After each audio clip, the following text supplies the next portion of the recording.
سەدمە یەکەم بەرکەوتنی یەکەمی خەڵکێک لەگەڵ بە تایبەت ڕاگەاندنی یا بەیاننامەی یەکەم تا ئەندازەیەک بە شێوەیەک بوو کە ئەشێت ئەم پەیامی بەڕێز ئۆجەلان خۆی نەبێت، بەڵام لە ڕاستیە کەسێک کە ئاشنای فکری ئەوە، ئاشنای بیرکردنەوەی ئەوە، ئاشنای ئەو پرۆژە چارەسەریەیە کە ئەو خستوویەتی ڕوو، تەسەورەکەم کە هیچ گومانی نەبێت لەوەی کە ئەم پەیامانە پەیامی بەڕێز ئۆجەلانن و لە دۆخێکی زۆر هەستیاریشا بۆ دوجار پێداگری لەسەر ئەو میکانیزمانە، پێداگری لەسەر ئەو سیاسەتە و پێداگری لەسەر ئەو ئاراستەیە ئەکا کە بە بڕوای ئەو ئاراستەی هەرە دروستە بۆ چارەسەری کێشەکان، پێداگرتنە لەسەر ئاشتی لەگەڵ گەلان و لەگەڵ با بڵین پێکاتەکانی هەموو ناوچەکانی ڕۆژهەڵاتی ناوەڕاستە کە کورد بەشێکی سەرەکیە لێیان و پێداگریە لەسەر پێکەوە بوون و یەکگرتن و با بڵین ئیشکردن بە ڕۆحی هاوبەش و بردنە پێشەوەی ئەو بارودۆخەنە هەموارانەی کە لە ڕۆژهەڵاتی ناوەڕاستە دروست بوون و چاوەڕوانی با بڵین مەترسیداریان لێ ئەکرێت لە ڕاستیە هەر لەحزەیەک محاولەکردنە بۆ ئەوەی کە میکانیزمێکی دیموکراتی، میکانیزمێکی لەبارتر گونجاوتر کە لە چوارچێوەی ئاشتی خوازیەکی ڕاستەقینەیە بەرجەستە ببێ بە ئەڵتەرناتیڤی ئەو هەڕەشەکردنە لەیەک ئەو شەڕکردنە بەرامبەر بە یەکتری ئەو بەدگومانیە زۆرەی کە ئێستا بە تایبەت لە بارودۆخی سووریایە بەرامبەر بە ڕووسەکان و ئەمریکایەکان، بەرامبەر بە تورکیا و سووریا، بەرامبەر بە تورکیا و گەلی کورد بە شێوەیەکی زۆر سەرەکی و هەمویان بە شێوەیە لە شێوەکان لە بەدگومانێکی گەورەیە بەرامبەر بە گەلی کورد دەژین کە بە جۆرێک لە جۆرەکان فلتەری ئاسایشێکی ڕاستەقینە بووە و توانیوێتی بەشێکی زۆر لە سووریا و لە با بڵین خاکی کوردان لە ڕۆژئاوا پارێزگاری لێ بکات لەوەی کە نەبێتە وێرانەیەکی گەورە وەکو ناوچەکانی تری سووریا کە بەچای خۆمانەی بینین چی بەسەر هاتووە و لە هێزار لەو خوێنڕشتن و وێرانکاریەش هەر بەردەوامە. بێگومان تەبعاً گرنگی ئەو پەیامە لەویایە کە ئەکرێت بڵین بەهۆی هەندێک دابڕین و گۆشەگیرکردنەوە بەڕێز ئۆجەلان بە تەفاسیل بە وردیش ئاگەی لە کۆمەڵی گۆڕانکاری نەبێت کە لەو ناوچەیە ڕوویان داوە بۆ سەر و هەلومەرجانە هاتوون، بەڵام گرنگی ئەو پەیامە لەوایە کە ئەم ئاگاداربوون لەو هەلومەرج و بارودۆخ و گۆڕانکاریانەیە ئاگادار نەبوون لی هیچ لە حقیقەتی قەزیەکە ناگۆڕێ. ئۆجەلان لەسەر ئاستی سیاسەتی ڕۆژ، لەسەر ئاستی با بڵین پەیامێکی کاتی، لەسەر ئاستی بیرۆکەیەک کە پەیوەندی بە هەلومەرجێکی با بڵین کاتیەوە هەیە پەیامەکەی خۆی نادات لە ڕاستیە و مامەڵەکردنی کەجەکە بە بڕوای من مامەڵەیەکی زۆر تەندروست بوو لەگەڵ ئەو پەیامە لەولاوە مامەڵەکردنی هێزەکانی سووریای دیموکرات و کوردی ڕۆژاوا دیسان مامەڵەیەکی وشیارانە بوو لەگەڵ پەیامەکەم. پەیامە ڕاستە پەیامی بەڕێز ئۆجەلانە، ڕاستە پەیامی استراتیجی گەلی کووردە، ڕاستە کە ئاشتی دوا ڕێگە چارەسەریە لەم ناوچەیە و میکانیزمە دیموکراتیەکان ئەتکرێت کە تاکە ڕێگا بن بۆ کۆتایی هێنان بۆ کێش و گیر و گرفتانەی کە کۆی ڕۆژهەڵاتی ناوەڕاست پێوەی ئەناڵێنێ و ئەوەشی لەو پەیامە هاتبوو بەڕاستی بە تەسەوەری من ئەم دیوەی زۆر گرنگە کە پەیامێکە خۆی نەداوە لە مەسەلەن کۆمەڵێک هەلومەرجی کاتی و گۆڕانکاری کاتی کە ئەشێت لەو ناوچەیە هاتبنە ڕوو و ئەشێت گریمانی ئەوە بکەین کە بەڕێز ئۆجەلان بەهۆی ئەو گۆشەگیریەوە ئاگای لێ نەبێ، بەڵام ئەو دووپاتی ڕێبازێک ڕێگەچارەیەکی با بڵین یا خەریتەیەکی درێژخایەن ئەکات بۆ کۆتایی هێنان بە کێشەکان. بەداخەوە تەسەورەکەم پێچەوانەی ئەوەی کە لەو پەیامەی بەڕێز ئۆجەلانە هەیە هێزە کوردیەکانی بە تایبەت باشووری ئێمە و لە پەیوەندیا بە ڕۆژهەڵات و لە پەیوەندیا بە ڕۆژئاوا و لە پەیوەندیا بە پارچەکانی دیکەی کوردستانەوە لە پەرتەوازەیەکی گەورەیە ئەژین و بە جۆرێک لە جۆرەکان سیاسەتکردن بە عەقڵیەتی ڕۆژ، سیاسەتکردن بە لۆجیکی بەرژەوەندی و دوکانداری بە جۆرێک لە جۆرەکان بووەتە سەبەبیەوەی کە ئەو هاوبەندی و یەکێتیەی میلەتی کورد لەگەڵ خۆی و لە ناو خۆیە لە دۆخێکی باشدا نەبێت لە ڕاستیە کە بە تەسەوری من بەبێ یەکگرتنی ئەو هێزە سیاسیانەی کە لە کوردستانە هەن بەبێ یەکگرتنی ئەو تواناییانەی کە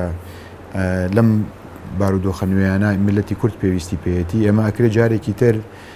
سیناریۆیەکی تر ببینین کە زۆر ئازاربەخش و زۆر ناخۆش و زۆر خراپتر بێ لەوەی کە 100 ساڵە پێوەی ئەناڵێنین تا ئەندازەیەک لەگەڵ هەموو ئەو کێشە و ململانیانەی کە لە نێوان عێراق و ئێران و تورکیا و با بڵین سووریایە هەیە بە هەموو ئەو گۆڕانکاریانەوە کە بەسەریان هاتووە هەستەکەی کاتێک کە دێتە سەر مەسەلەی کەمینەکان، دێتە سەر مەسەلەی پرسینەتەوەی کورد، دێتە سەر مەسەلەی پرسی چارەسەری دیموکراتی هەموو ئەو کێشە و ناکۆکی و ململانیانە وەلاوە ئەنرێن و تا ئەندازەیەکی زۆر لەگەڵ ئەوەی کە تورکیا بۆ نمونە ئەندامی حلفی ناتۆیە تورکیا لە تەحالفێکی استراتیجیایە لایەزال لەگەڵ ئەمریکایە و ئەمریکا بە ڕسمی ڕایگەیاندووە کە هێزەکانی سوپای پاسداران بۆ نمونە خراونەتە لیستی تیرۆرەوە لە لای ئەو و تا ڕادەیەک لە ئەو پەڕیدۆخی تەشەنوج و با بڵێن ئەگەری ڕوودانی شەڕە لەگەڵ ئێرانەژی بەڵام تورکیا لەگەڵ ئێران دەستی تێگەڵ کردووە بۆ ئۆپەراسیۆنی هاوبەشەکە بۆ سەر بزوتنەوەی ڕزگاری خوازی کورد لەبەرەوە کوتم هەندێک جار مەسەرەن لە بینی سووریا و لە بینی تورکیا شاب بە کابراوتی دەستپێشخەری و بە میانگیری رووسیا تو حاڵەت و بارودۆخی ئەوە ئەبینی کاتێک کە دێتە سەرەوەی کە کورد بە مافەکانی خۆی بگا کاتێک کە دێتە سەرەوەی کە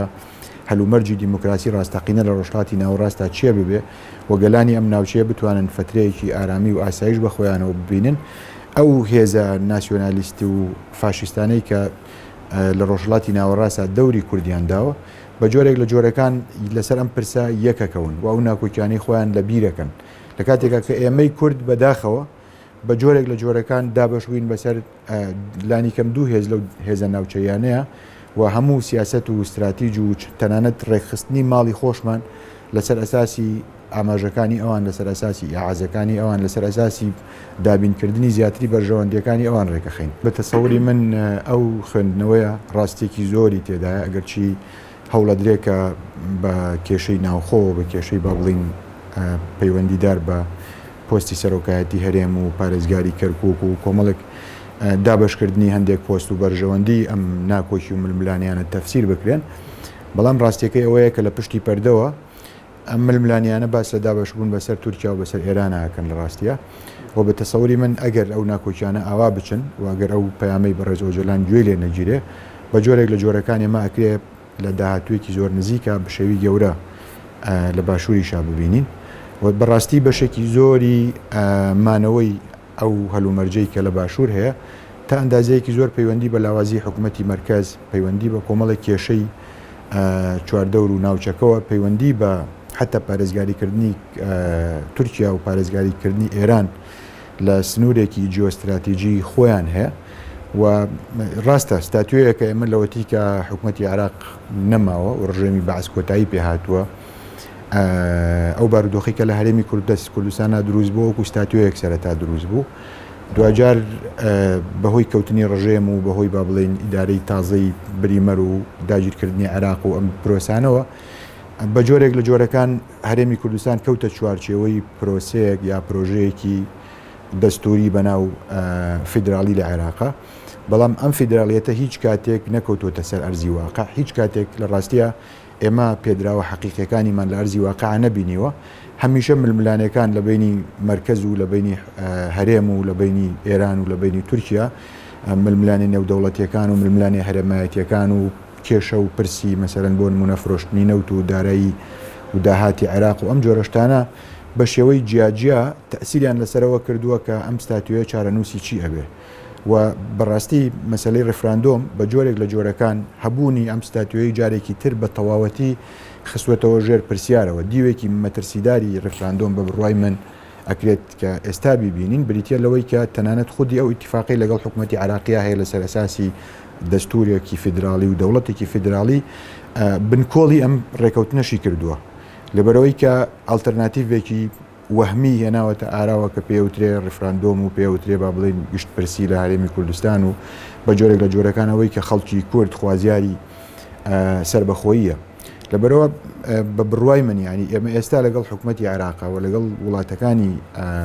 هەرێم و ناوچەکەشا بەتایبەت لەگەڵ ئێران و تورکیا لە نەهەموارترین بارودۆخی سیاسی و سەربازیە ئەژین و بەهۆی ئەو هەڕەشە و ململانیە و شتانەشەوە لە بینی ئەمریکا و لە بینی باوڵین ئێرانە هەیە بەتایبەت کە عێراق بە دڵنیاییەوە ئەبێ بە بەشێکی ڕاستەقینە لی بە تەسەوری من عێراق زۆر کارەسات بارتر لەوەی کە چاوەڕوانی یەکەین ئەگەر شەڕێک لە بینی ئێران و ئەمریکای ڕووبات ئەبێ بە بەشێک لەو شەڕە و ڕەنگە کوردیش بە شێوەیەک لە شێوەکان ببێت بە بەشێک لەو شەڕە و ئەم هەموو چاوەڕوانە ئەم هەموو چاوەڕوانیانە ئەم هەموو شتانەی کە چاوەڕوانی ئەکرێ لە ڕاستیە لەسەر سیاقێک لەسەر زەمینەیەک لە بارودۆخێکا لە چاوەڕوانەکرێ کە هیچ ڕێکەوتنێکی ڕاستەقینەی دانپیانرا و بە جۆرێک لە جۆرەکان لە نێوان ئێمە و لە نێوان حکوومەتی عراقی و لە نێوان ئێمە و لە نێوان تەنانەت ئەو هێزە هەرێمایەتیانە شاد لە ئارایە نییە یاخود نەماوە با بڵێ جارێکی تر ئێمە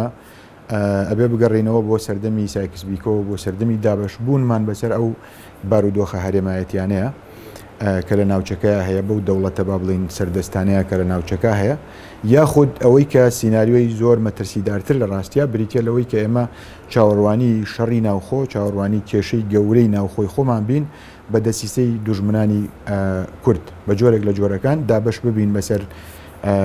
هێزە هەرێمایەتیەکانە بەتایبەت دوو هێزی هەرێمایەتیا کە هەم دوژمنی سەرەکی یا نەیاری سەرەکی با بڵێن بەڕاستی پرسی کورد و چارەسەری دیموکراسین لە ناوچەکە هەم هەردووکیان بە شێوەیەک لە شێوەکان توانیویانە بەهۆی ئەو ململانە دوور و درێژەی با بڵێن کورد لەگەڵ دەوڵەتە سەردەستەکانی خۆی توانیویانە تا ڕادێک هەندێک لە بزوتنەوە سیاسیەکانی کورد یا بزوتنەوە چەکداری و سەربایە شۆڕژگێڕیەکانی کورد بندستی خۆیان بکەن ئێمە ئەزانین کە هەڵوێستی مەسەرەن بۆ نمونە بەشێک لە کوردی باشوور و لە ئەحزابی دەسەڵاتداری باشوور لە پەیوەندیا بە ڕۆژئاوا و لە پەیوەندیا بە پرسی با بڵین ئەو ئەزمونە دیموکراسیەوە کە لە ڕۆژاوا دروست بووە تا ئێستاش چۆنە بە جۆرێک لە جۆرەکان گۆڕان لە هەڵوێستی تەنانەت ئەو هێزەی دیکەشە ئابینین سەبارەت بەم هەلومەرجە بە هیچ شێوەیەک لێک تێگەیشتنێک لە ڕاستیە هاوکاریی ڕاستەقینە و لە بەرچاوگرتنێکی ئەوتۆ لەلایەن باشووری کوردستان و ئەو دوو هێزە سەرەکیەوە لە باشووری کوردستانە هەن نەبوو هەلومەرجی ڕۆژئاوا هەیە نەبوو هەلومەرجی باکوور هەیە نەبوو هەلومەرجی ڕۆژهەڵاتیش لە ڕاستیە ئالەم بارودۆخەیە وەکوتم بە تەسەوری من یعنی ئەکرێت ئومێدەوارین کە هەرگیز شتی وا ڕوونەیە بەڵام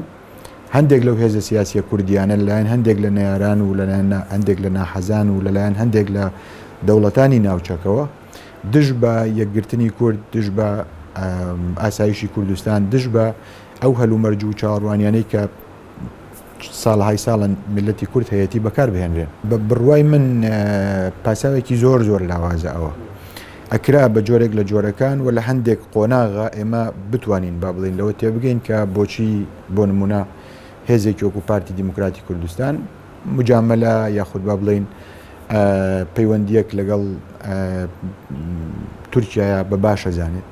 یاخود بە هەمان شێوە مەسەرەن لە پەیوەندیا بە یەکێتی نیشتمانی کوردستان و ئێرانەوە بەڵام هەموو بارودۆخەکان و پێشهاتەکان و گۆڕانکاریەکان و هەندێک چرکەساتی زۆر هەستیار بە ئێمە ئەڵێن کە پەیوەندی ئەم هێزانە لەگەڵ ئەو دەوڵەتە داگیرکەرانە لەوە تێپەڕیوەکە پەیوەندی ململانەی بەرژەوەندی ململانەی هێز و پەیوەندی پارێزگاریکردن لە جێپەی خۆت بێ بەڵکو بە جۆرێک لە جۆرەکان ئەمان بوون بە ئیمتیداد بوون بە درێژبوونەوە بوون بە بەشێک لە استراتیژی ئەو دەوڵەتە سەردەستانە لە ڕاستیە و نەک ئەوەی کە ویستویانە هێز و دارایی و با بڵین دەرامەتی سروشتی هەرێمی کوردستان بە شێوەیەکی باش لە پێناو سربەخۆیی زیاتر لە پێناو خۆگرتنی زیاتر لە پێناو هاتنە دەرەوەی زیاتر لەو داخراویە لەو کە باسەکرێت لە ڕاستیە بەکاربێنن بەڵکو بە پێچەوانەوە بۆ بە پاشکۆیەتی زیاتر و بۆ ئەسڵەن شکاندنی تینوێتی ڕاستەقینەی ئەو دەوڵەتانە لەوە پڕکردنەوەی کەم و کوڕیان لە هەندێک ڕۆوە ئەو هێز و دارایی و توانایی کە لە هەرێمی کوردستانە هەیە بەکار هاتووە ئەگەر بازرگانی هەرێمی کوردستان لەگەڵ تورکیا نەبووایە بارودۆخی ئابووری تورکیا لە کەوتنا بوو لە ڕاستیە و بە شێوەیەک لە شێوەکان ئێستاژ ئەکرێ کارەسات و کەوتنی گەورە بەخۆیەوە ببینێ ئەگەر ئێمە هاوکاری ئابووری تورکیانەکەین و بە هەمان شێوە کۆمەڵێکی زۆر کاڵا و بازرگانی ئێران هەیە لایەزار لەگەڵ هەموو تەحریم و با بڵین قەدەغەکردنەی ئەمریکاشە دیسان عێراق و بەگشتی و بە تایبەت بەشێک لە هەرێمی کوردستان دەواازەیەک ڕێگایەکە بۆ شکاندنی ئەو تەحریمەی کە بەسەر ئێرانەوە هەیە یعنی بە چەندین شێوەوەکو وتم بە پێچەوانەوە ئێمە نەک نەمانتوانیوە لەسەر ئەمە یاری بکەین نەک نەمانتوانیوە ئیسفادە لەمە بکەین بەڵکو نەیارەکانمان ئیسفادیان لێ کردووە بێگومان ئەو جۆرە سیاست و هەوڵانە وای کردووان بیرکردنەوەن لەناو ببرێن من یعنی یادگارێکی زۆر نزیک کە ئازار بەخش بوو بۆم زۆر زۆر بەڕاستی ئێمە کۆنگرێنێتەوەی کوردستانمان هەیە کۆنگرێنێتەوەی کوردستان ئەحزابی باشوور تقریبان هەمویان ئەندامن تەیە بێچێک لەوانەیە یەکێتی نیشتیمانی کوردستان لەم چەند ڕۆژێک لەمە پێش یادی 30 ساڵەی دامەزراندنی کۆنگرێنێتەوەی کوردستان بوو نیان هێشتا یادە بکرێتەوە یعنی معنایەتیانە تۆ لە ناو خاکی کوردستانە لە ناو بەحساب ئەم پارچەیەکە کە بۆ 20 ساڵە ڕوا ئازاد و سربەخۆیە و ئێمە ئومێدێکمان پێ هەیە و دامەزراوەیە کە بە ڕسمی ناساندوتەوە خۆت بەشێکی لێی ڕێگای ئەوە پێ ئەوە نەدەی کە یادی دامەزراندنی خۆی بکە لە کاتێکا کە دەوڵەتانی با بڵین نەیاری کورد و دەوڵەتانی دراوسێ نەک ڕێکخراوی کولتوری و ڕۆشنبیری و با بڵین فکر و سیاستیان بەڵکو دەستگا ئەمنیەکانیشانە ناو هەرێمی کوردستانە تەراتێنەکەن یعنی لەبەرەوە من حەقمە بە ڕاستی بە ئەندازەیەک بە شێوەیەک لە شێوەکان هەمووکو نیشاندانی هەستیاری ئەو پەیامی بەڕێز ئۆجەلان هەمووکو نیشاندانی ئەو لایەنە ئازار بەخش و با بڵین بارودۆخە خراپەی کە یەکێتی کوردی تایە و یەکێتی هێزە سیاسیەکانی کوردی تایە کە من بالموناسبە هەر بەڕاستی بابەتەکەی کە ئەمیست لەوێ پێشکەشی کەم قەرار بوو لەوێ بابەتێکم هەبێ بە مناسبەتەوە قسەکردن بوو لەسەرم کێشانە لەسەرەوەی کە ئێمە ڕاستە وەکو نەتەوەی کورد وەکو خەڵکی کورد وەکو سۆزی نەتەوەی وەکو هێزی ڕاستەقینەی میلەت ئێمە بە درێژایی مێژوو بە شێوەیەک لە شێوەکان یەک بووین خەڵک جیاوازی نەکردووە لە بینی ئامەد و سلێمانی و سنە و سابڵاغا بەڵام وەکو هێزە سیاسیەکان ئەگەر یەکێتی نەتەوەی لەسەر ئاستی هێزە سیاسیەکان باسکەین لەسەر ئاستی ئەحزابی سیاسی کوردستان باسکەین ئێمە هەمیشە مێژوویەکی دوور و درێژی ڕەش و ناشرینمان هەیە لە شەڕی ناوخۆ لە پەلامەردانی یەکتر لە بوون بە داردەسی بێگانە و دوژمن بەرامبەر بە یەکتر و لە ڕاستیە لەسەر کوردکردنەوەی کێشەنەتەوەیەتەکان بۆ کێشە و پرسی زۆر تایبەتی و بەرژەوەندی تاکەکەسی کە ئەمە یەکێک لە تایبەتمەندیەکانی ناسیۆنالیزمی ملیگەرا و ناسیۆنالیزمی با بڵین بەڕاستی سەرەتاییە